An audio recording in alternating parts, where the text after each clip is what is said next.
Welcome to Jollof and Fiction, home of African literature and stories, the kind that warm your heart like a fresh pot of jollof. Today, you're tuning into a recorded session of our online book discussion, so sit back, relax, and join the conversation.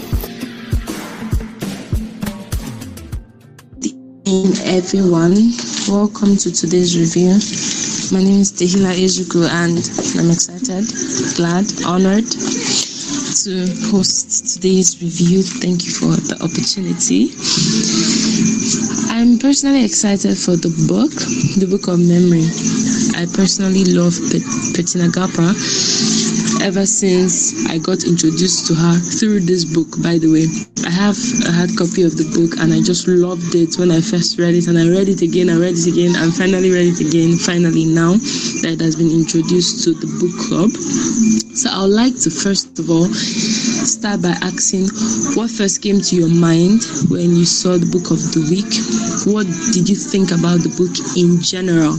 Book of Memory by Petinah Gappah. What did you think about the book? What were your thoughts when you saw it initially? Okay, Blessing's hand is up, Naba's hand is up, and who's this? Maggie's hand is up. I'll start with you, Blessing. Blessing, you can go ahead. Okay guys, good evening. When I saw the title, I was like, it was giving this ancient vibe, like something like a story of life. You know, those I don't know, to me that was how it was looking at like all this egg of life kind of stories where you go to the forest and look for princess egg. No, please, you can go ahead and speak. Okay. Good evening, everyone. Can you all hear me? If you can hear me, please just kindly indicate with an emoji. Am I audible? Okay, thank you, everyone.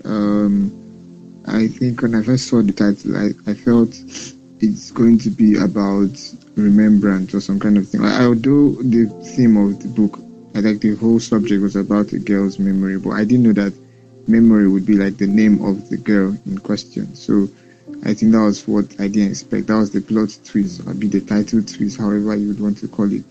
But that's what intrigued me when I realized, the girl, her name is actually Memory. I think that's like the anglicized version of her name. It's a Zimbabwean name that had to do with, I'm not sure I pronounce it, about Mesodine or Mesodina. I'm not sure, but it's quite very weird to hear such a name. But I understand that maybe it's normal. Exactly. When I first saw the title, I was actually expecting it to be memory, someone's memory, even though, like you said, it's still someone's memory, but I was taken by surprise, literally. Margaret, let's hear you, please. Hey, good evening, everybody. Okay, so like everybody, or when I saw the book, I thought it was a memoir. Like I thought we were now doing memoirs, for this period in the group. So that was my first impression of the book. But then, as I kept reading, it reminded me of this other book, Woman at Point Zero, and how she was jailed and awaiting death at the trial.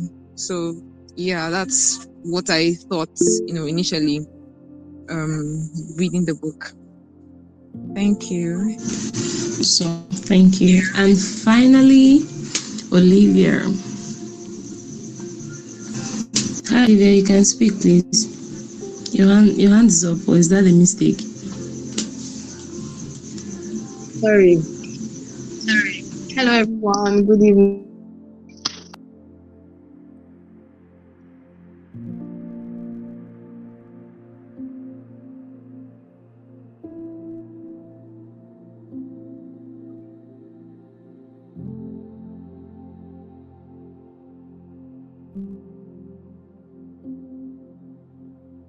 So when I saw the title of the book, I don't know what I was expecting, but when I started reading and I found out it was about this lady who was and all, it just took me back to that book we read. What's the name again? I've forgotten. That Lumba guy that was jailed for being an activist. I forgot. I think it was one of Helen Habila's book. Am I correct? I've forgotten. And but was it measuring time? Yeah, measuring time. Thank you. Yes. So it took me back to that same this thing, but at the same time, the storytelling wasn't flowing for me. Very difficult, because sometimes you know the way you're telling a story, and then you suddenly remember something else, and then you leave the story you're telling, you start telling another story, and then sometimes she forgets to even come back, or later. So in the beginning it was a little bit shaky and all, but the story generally is nice.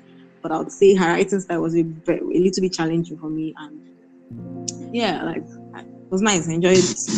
Thank you. Surprisingly, I agree. That is kind of the same vibe I was getting from the book initially. You know, that measuring time, kind of far away, distant. I'm not sure how to explain it, but as I settled into the book, I enjoyed it more. I loved it. I love this book. And no hate speech against this book is permitted as we delve further into the review. Okay, to my very first question that I have here, I'm going to start with something very obvious. The protagonist, the main character of the book, Memory. What makes her stand out? What is the entire epicenter of this book, as a matter of fact? Her albinism. The fact that she didn't fit in anywhere. Just like how, who was that? That was Trevor, right? Trevor Noah in his book. So it's the same issue now. Memory's albinism made her not fit in anywhere. So can you think of ways people today still struggle with not belonging because of how they look or who they are? And then a sub-question to that, are albinos still discriminated against today? I would like to hear your views. I want us to start with the obvious question.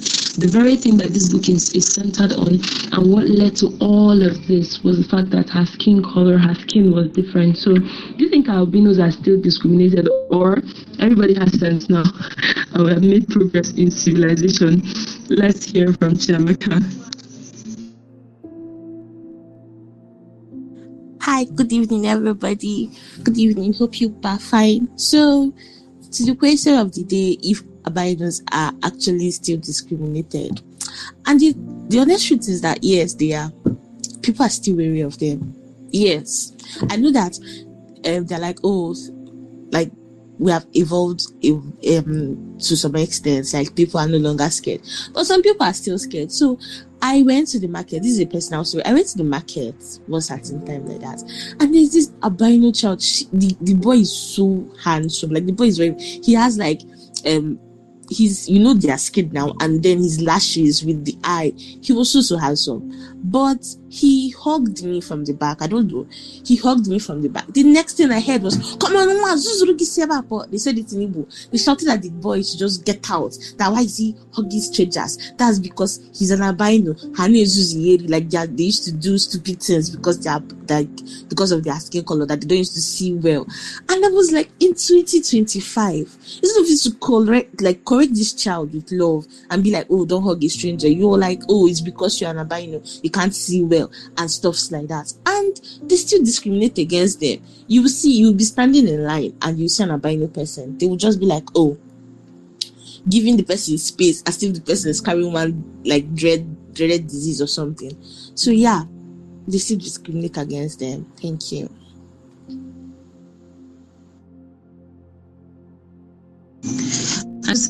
I remember when I was coming back from, I think it was posting, one of those days when in Enugu called 82 Division, and when I was coming back, I saw an albino, and she was looking so beautiful. I've not seen an albino looking that fine before. So I actually shared it on my status. I just said I saw a very pretty albino today, and then one of my classmates replied and she said you should have told her that she looks beautiful. They don't usually get compliments. So I think it's sad that even till this day and age there's still such discrimination with all the knowledge in the world. Masama, let's hear from you. Okay, good evening, everybody. The first question was, do we think people struggle? Yeah, people really actually struggle to fit in the society. as little as not only the skin color, there are some places that maybe there's a stereotype. In fact, once you don't fit into a particular stereotype in the country at large, you see that people look at you in some kind of way. And if someone does not have like a very strong self-esteem, you see that people's reaction have a way of bringing down the esteem that you have. So definitely there's a lot of little things that make people not to fit in. And yes, albinos are still discriminated against. Most times people may not say it by words of mouth, but then they are pointing fingers, they are making snide comments, and these people are human beings too. So obviously they will see people's reaction, and it just make them feel less of themselves. Thank you so much, Masoma. I know the author even told us about, the author wrote something about how when Memory was growing up in their community, some people don't even have a name. They are identified by their condition, literally calling someone the crippled. Several years later, even after the Bible told us that she was healed of her infirmity, till now, we want to make reference to her. We still call her woman with the issue of blood. Like, bro, she no longer has an issue of blood. She was healed. So I think that thing has etched itself to society so much so that we have not mastered separating people from their conditions, and we have to learn it. Navas, please, let's hear from you. All right, thank you, Tahira. I'm hearing everybody opinion about albinism in Nigeria, and I think almost it's relative, because growing up I don't think I ever witnessed such segregation towards albinos, but I didn't even know there was such thing. Do you understand that they were being discriminated in some sort of way until I even started reading? I think the other book we read was Colors That Blind by Rutendo, the guy who was an albino. And I think both writers are from Zimbabwe, and both setting is in Zimbabwe. Colors That Blind and the Book of Memory, they are both in Zimbabwe. So I strongly think now that it's a thing in Zimbabwe that even till now they are being discriminated. But growing up here in Nigeria, I never saw such. Cause I even had friends who were albinos. I had friends who were albino. One in secondary school, another one in my first year. The one in secondary school, I didn't even know they called him Shemus because after the wrestler who is fair. But then the name stuck with, I didn't even know they called him that name because of the wrestler. I didn't even know the wrestler was fair. The principal just called him Shemus, and all of us called him Shemus, and he was okay with the name. Like, he blended very. He's very handsome. He's very, very handsome, and even the girl too. I think Patience in first year, she even had people crushing over her. She's very beautiful. So I didn't even notice that there was such discrimination, because people I've met are very beautiful, but I don't think there is such discrimination in Nigeria with regards to albinism, though. Maybe I stand corrected. Maybe there has been. I stand corrected. Maybe there has been, but there has been, no. Just that, like you said, you may not have seen it in your circle. Okay. Finally, I would like to hear from Olivia, and then finally Chiamaka. I was going to call Judith. I didn't know when she logged out, but Olivia, and then finally Chiamaka. Please keep it to 2 minutes, 25 seconds each. Thank you. All right, thank you. Sorry, Nabas already said what I wanted to say, and that's the fact that growing up, I didn't even know there was any discrimination against albinos. Because in my school then, the school I attended is University Primary School inside UNM. Back then, it was considered the most elite school in Nsukka.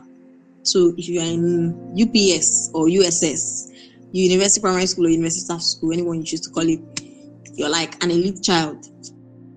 Or classmates are professors' kids, and everybody's trying to outdo everybody with their English and everything. So being albino amongst people, amongst us, even makes you like more attention to you. They tell you, hey, don't touch it, it's going to stain your hand. Hey, don't go under the sun, you might get burned. Hey, what's wrong with your eyes? Do you get? So that was what it was like. And I think the fact that their parents, very learned, contributed to these things. Because if you look at some of these societies, this thing springs up from ancient traditions, and also this was a learned environment, and children there were considered learned kids of professors. Then professors like one of the best things you can ever be, because and that it was kids and grandkids of professors that we had as classmates. So it wasn't really a thing. There was even this albino guy I liked that year like that. So I don't know. And them being discriminated. I remember a girl from my school too, my secondary school. She's albino, and her hair, instead of being brown like others, is very dark. I don't know if she uses dye though, but she's very, very pretty. And then when she puts on makeup, so I think it's like Nambas mentioned, it's based in Zimbabwe, and that was a tradition, because from the other book we read, they even wanted to use her blood or something. I think they were talking about blood for medicines, where they kill albinos and use their body parts for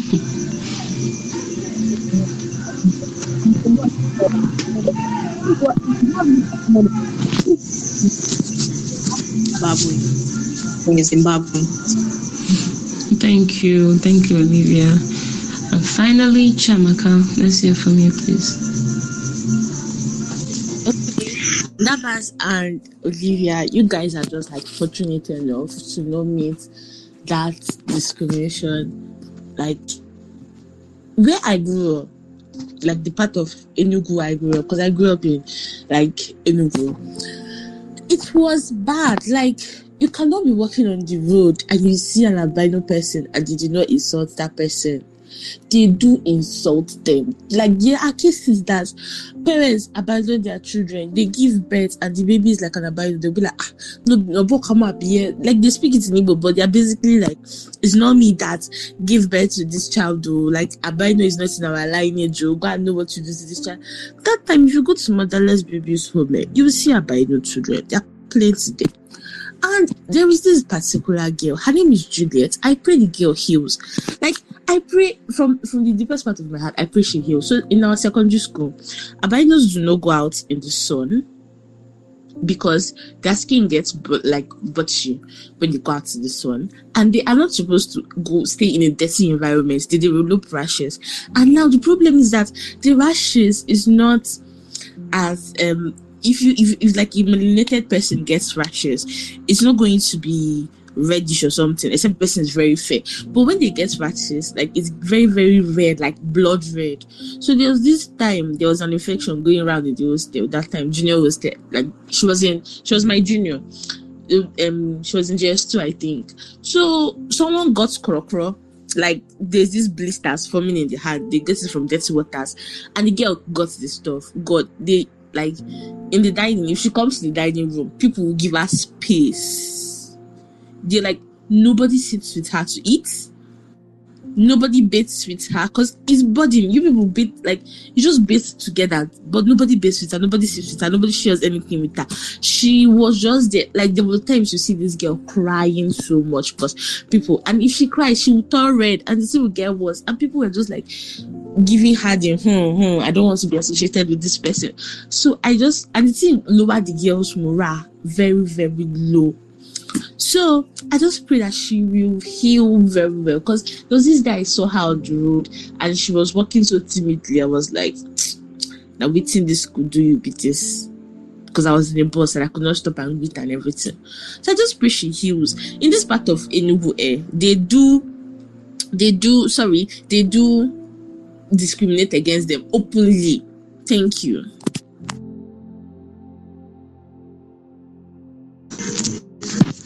So bad. So it's even bad enough when people that are not literate are doing these things. Educated people doing it as well is just terrible. Thank you so much, Amaka. Moving on to my second question I have for tonight. A lot of themes were discussed in this book. I think the author did a good job to touch almost every theme your mind could go to. Family, race, prison systems, institution, corruption, criminalization, and whatnot. But there's a particular thing that my next question focuses on, which is fatherhood, family. So we see Memory. She describes how her father was mocked for walking his children to school and being different from other men in their community. So do you think children are often conditioned to see fathers who show affection and involvement in little things as unusual, even shameful? Because I feel like sometimes society tries to hem different gender roles. They try to hem people to a certain box. They try to uphold you to a certain expectation. So as a man, why would you be there was this as a man trend that time. As a man, why would you be carrying tote bag? As a man, why will you be carving your eyebrows? So as a woman, why do you have muscles? So maybe a guy shows affection and they're like, ew, gay. So do you think that this societal mindset sort of does something to the child as well and makes them see their father as he's not supposed to show emotions? What does this reveal about a society where people can be ridiculed for doing what they just want to do or doing what's right, while harmful behaviors are normalized?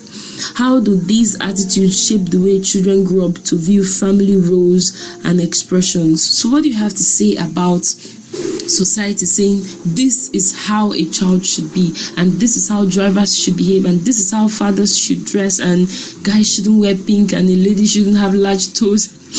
How does this affect? I think the circle continues. What do you have to say about that? I feel like the circle continues. We grow up and we also say we transmit that to our children. Let me hear from Olivia since Chioma can just finish speaking. All right, thank you. So I've always been of the opinion that some of the things that are... Yes, please, Olivia, you can go ahead. I've always been of the opinion that prejudices in society we see in society is caused by us, like by our everyday life and things we see, sometimes unconsciously. And then when you look at it closely, you'd see that, like, there was this particular one I saw on IG one, and I was asking why. You know, where they say a guy cannot eat banana the normal way, he has to break it off and then eat it. If you're eating it the normal way, you're gay. Like, it's gay.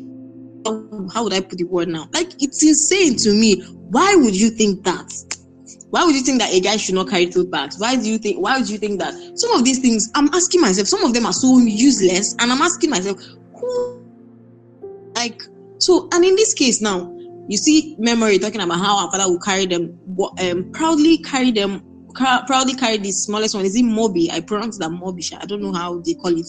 Carry her on his and everything, and kids were ridiculing them. And these same kids, their fathers were beating them or almost killing them. Do you understand? The level of discipline was even too much. So I've said it comes to, like, it just shows us how what we don't have becomes when what we don't have or what we think we cannot afford, we think we don't have, we make it bad. There was this time that I think a friend of mine mentioned something about saying how her husband is a little bit, is quite older than her and everything. Okay, fine, the man did not marry you as a minor or anything. He's yes, up to like 10 years older than you, and you know. So why is it a problem for people about it? Because once you no, it was a situation whereby someone had an uncle, a man rather, come to see her in Abuja camp here, and everybody came out and was watching them, assumed that he was her sugar daddy. Would you think it was her sugar daddy? Can't it be her father or the uncle or stuff like that? But because you're seeing a rich man, very influential, comes with a lot of provisions to see her in camp, something that is not allowed. The day my cousin came to see me in camp, they told him to stand out. I should stand inside the gate and be talking. Like, we could not even hear each other. At some point, I got so angry at the gate man. I was like, what rubbish is this? Before you now asked him, oh, come closer so that I can hear him. So you'd see that whenever we don't have a certain influence, we ridicule it and it becomes something bad, and that is what happened. And I think that's also why a lot of societal norms keep rotating. Today, some societies are still saying that a man should not cook, a man should not do this. So, and if we don't tackle these things, starting from the basic things, it is still going to continue rotating. A boy cannot eat banana in peace because he will be considered gay. Honestly, I'm sorry I keep using this example, but that one makes me laugh. Still do not understand where that stupid thought sprang up from. Thank you. So much, Olivia. You know, my mind was completely blown when a notification from X popped up in my notifications bar one day. What was it? It was the lady that was saying, why will you be calling your father daddy? I couldn't wrap my head around it. Even when I went to the comment section and people were calling her out, I'm like, what's wrong with calling your father daddy? Like daddies for sugar daddies or something like that. I was like, even when people were calling her out, I still couldn't fathom what in the world was going on here. It's crazy. And that part you said about assumption is so true. I remember a certain mentor from church. He wanted to ask me about my school. That was before I got admission. He wanted to help me apply to Bayes University at the time. I told him I wanted to go to UNN. So he said, let's discuss at length. My parents were very aware of this man. Everybody in the family knew him. So I stepped out of the house to go and see him. I opened his car door and entered. We discussed for about an hour, 30 minutes. He told me things about purpose and whatnot.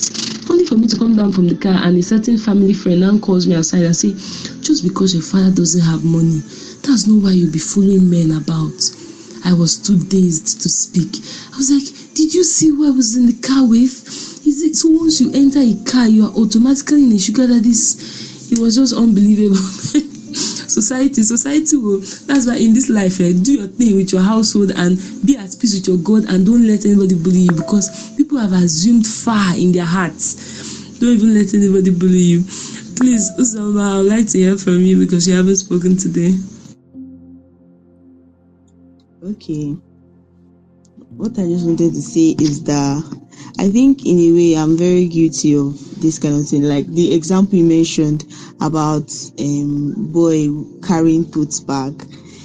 It always seems weird anytime I see it. And I think it's just because that, like, as people, we often criticize and reject things that we do not understand. Because I don't understand how you would have the option of carrying a bag that suits maybe men's fashion or suits your clothing, but no, you want to carry something that suits a particular. And there's this boy, I like in my department, and he always carries tote bag, and it feels so weird. And it's my friend, but it feels weird that they do that. And I don't know, it transcends to other things.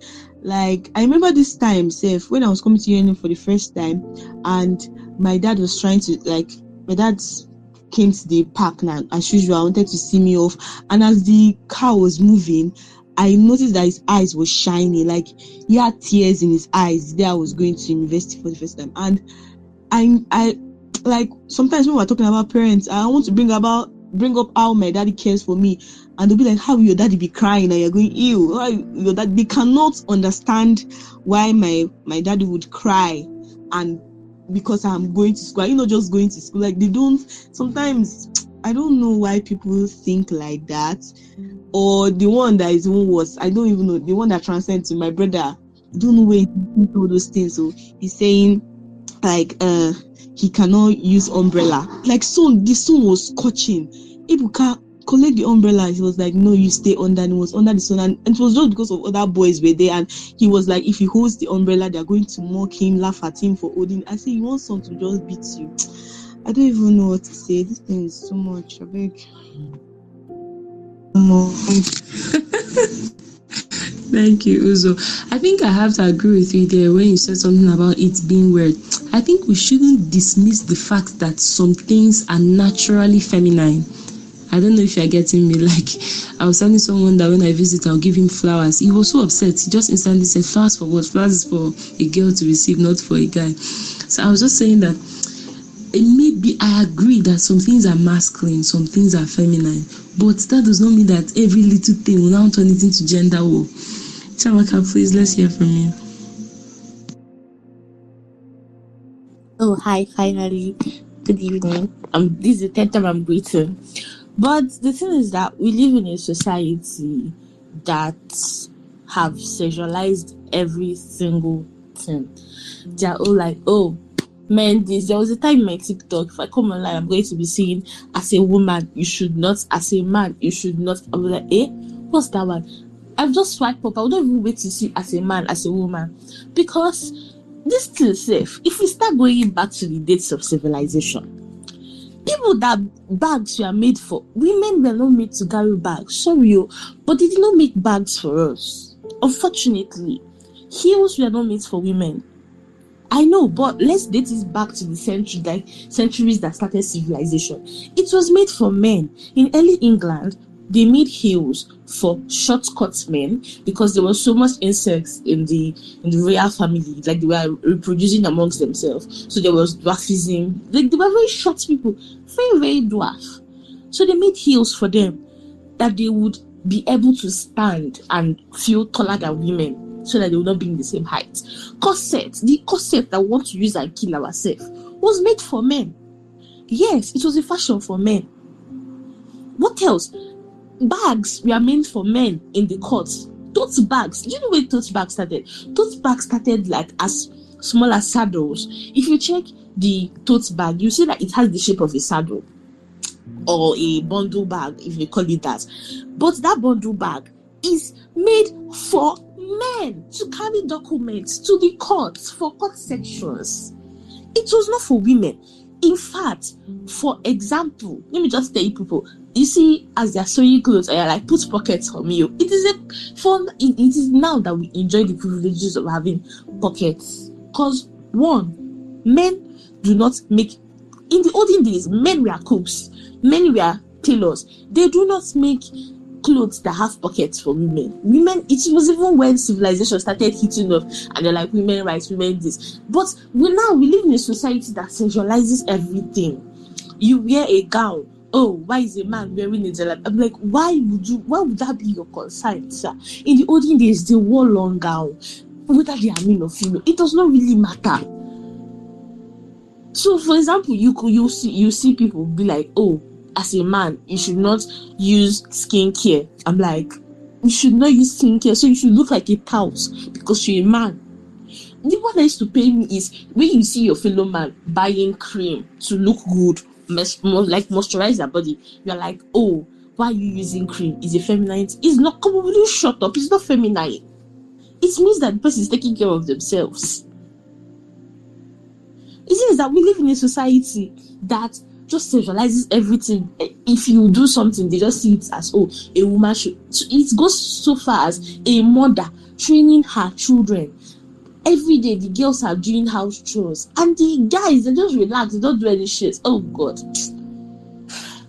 Our problem is we started from a society that at a point they lost the concept of humanity. They just started sexualizing everything. It's supposed to be a man that cooks.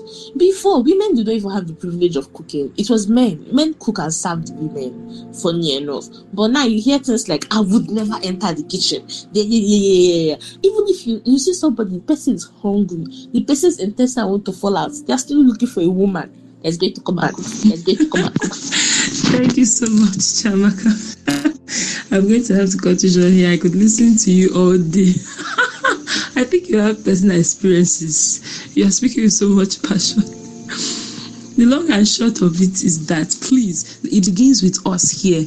Don't put anyone in any definite pedestal. A man wants to wear lilac, please be my guest. Don't scold your brother and say, why are you like that? Anyway, except he's bending like a crayfish, but still, live and let live. Now, like I said, this book touches on a lot of things, but there is one that is personal to me, and I have the floor, so I'm going to ask it. A lot of you here already know that I've tested the 4 walls of a kirikiri. Okay, I'm exaggerating, not kirikiri, but still, I've been to what's called prison, and I relate to Memory when she was giving her lamentations on the things they were going through, that in prison even basics like toilet paper and food are rationed so much that you're literally just existing. So I would like to hear your views about prison. What is the way forward?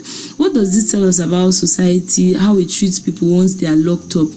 Do you agree with that particular minister in the book that was saying, if you don't want to be treated like trash, don't commit crimes? Or do you think that prison should be rehabilitation? Before you answer, think about it properly, because if you hear that somebody stabbed someone, then beat someone, then removed their eye, then still sexually assaulted someone, you'll be like, oh my God, throw him to the depths of hell and throw away the key. So before you say that we should start serving rice and chicken in prison and making them feel at home, Precious, you will not speak, let's cut. What do you have to say about prisons and rehabilitation? We see that Memory spent so much time there, even on death row. Should people come out of prisons and be better? I feel like prison is making already hardened criminals more hardened. But I would like to hear your views, please. Go ahead, Mokut. Hi, good evening, everyone. So basically, the thing on prison. So I'm going to be speaking from a slightly not personal experience like Taylor, an extended family experience. So they put my uncle in prison for 30 years for something he did not do. That shit was crazy because by the time he came out, he was an old man and he had already lived the greater part of his youth in prison. And I noticed that my uncle was, I don't know, overly religious. It was so weird. And then the man was, I don't want to say that the man was cooked in the head because I didn't really know him like that, but he was a very kind man, but it was just how he saw the world. As he was very reserved, he was very removed. If you ask my uncle to come and do something, my uncle is going to like double check whatever it is you are asking him to do for you. Do you get? He also stopped living with his wife. He retracted into the village, and I don't know, it was really weird. I just feel like prison, especially when you're in for something you did not do, makes you a more skeptical person, I guess. Obviously, torture changes people. Any form of like enclosure will change your reaction with your interaction with normal functioning human beings. Yeah, totally right. Nobody goes to prison and come back the same. I'm a different breed. Don't ask me questions, but it just does something in you. I feel like there's no in between. It either breaks something in you or makes you better. No in between, especially in Nigerian prisons. I'm aware your hand is up, but I'd like to hear the voice of some beautiful people who called me an ex-convict, but I have a forgiving heart. So Precious, you can speak. Okay. I don't know how I blotted out the ex-convict. Sorry, I typed it out. Anyways, so I have to say about prison here. Everything has two sides. Like, there are always like two sides of everything you get. In a way, yeah. Prisons. The main aim for prisons is to confine people who are a threat to society. It's just like taking out the threats from the society and trying to rehabilitate them, either trying to change them or trying to, if they feel like, oh, okay, this person cannot be changed, trying to keep the person away from society, so the society would be safe. Get? Yeah. So that's the aim of prison. And then again, yeah, actually, there are innocent people that actually fall victims of being imprisoned when they are innocent. It is bad, yeah, but in a way, let's not avoid the fact that most times it's good. Because tell me why a rapist, somebody raped a girl, or somebody kills a person, yada yada, and all that stuff, and because prisons, they've imprisoned innocent people and they've tortured innocent people, and these innocent people have come out and they've changed, that kind of thing. So because that has happened, we should now leave other people that are actually roaming mad. You get? It has its downsides and it has its perks. So it just goes both ways. The only thing is that the people in charge, the government officials and the police officers and the detectives, that's why they have the detectives and the FBI, to be able to detect the innocent ones and the criminals. So I feel like if everybody does their job very well, the rate at which they imprison innocent people would reduce, actually.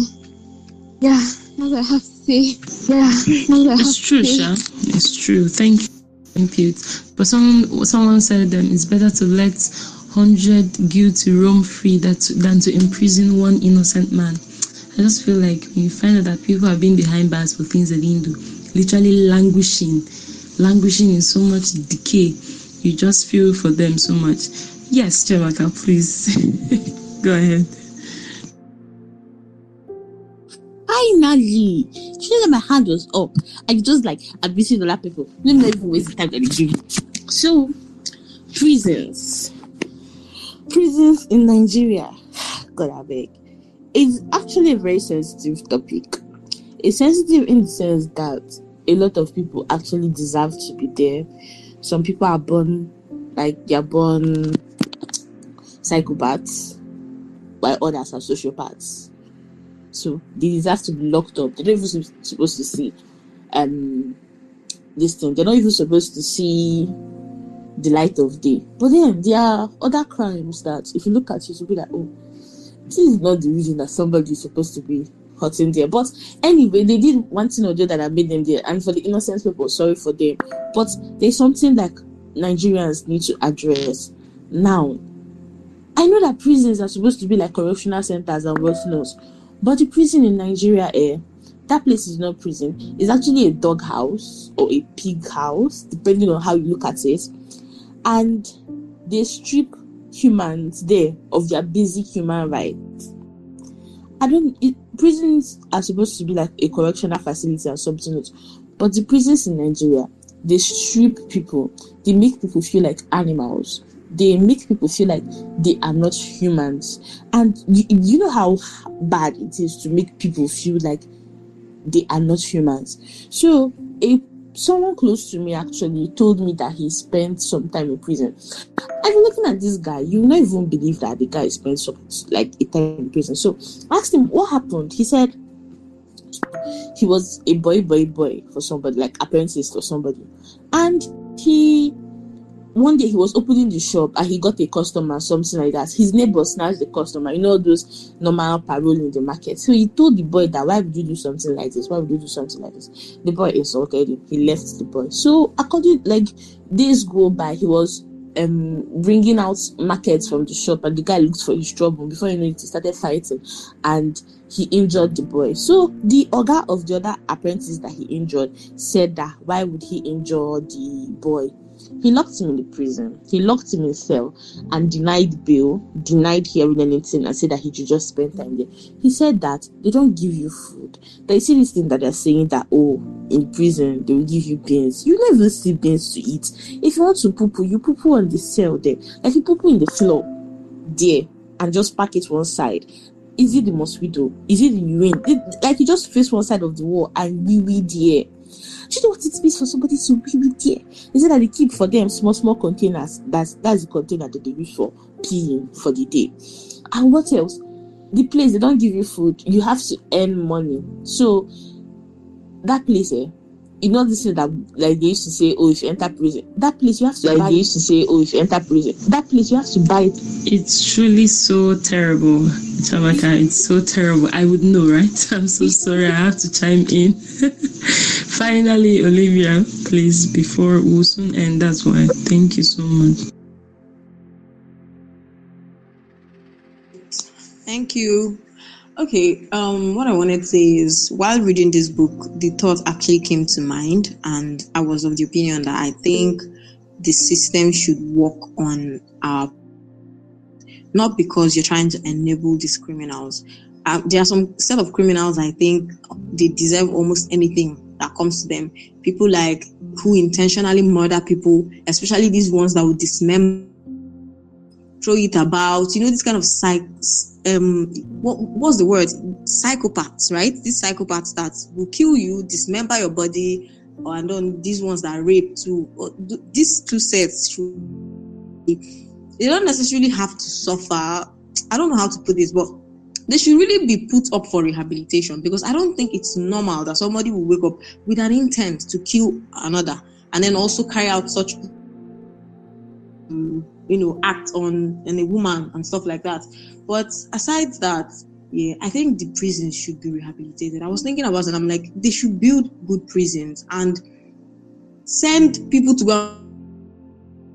Start talking from the standpoint of being a Christian. I feel like the only thing that can save a man is the power of God. You have to believe in Jesus, and really, people should go to the prison often, talk to people there, and try to convert them, because that's the only thing. Murderer or a rapist or whatever to a normal person, because even if you release them back to the streets after 7 times because they were just there, they will still be the same.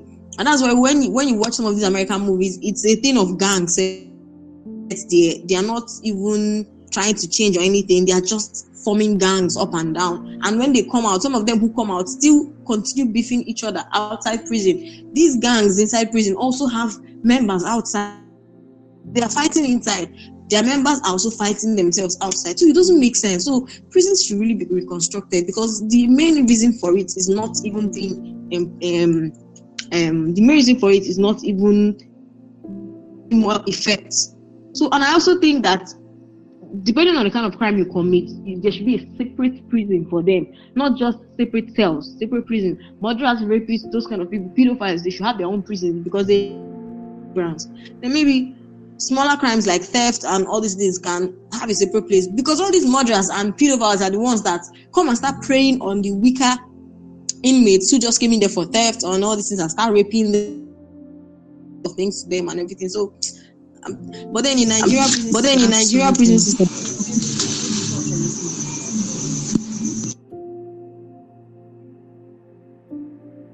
So yeah. Them, please.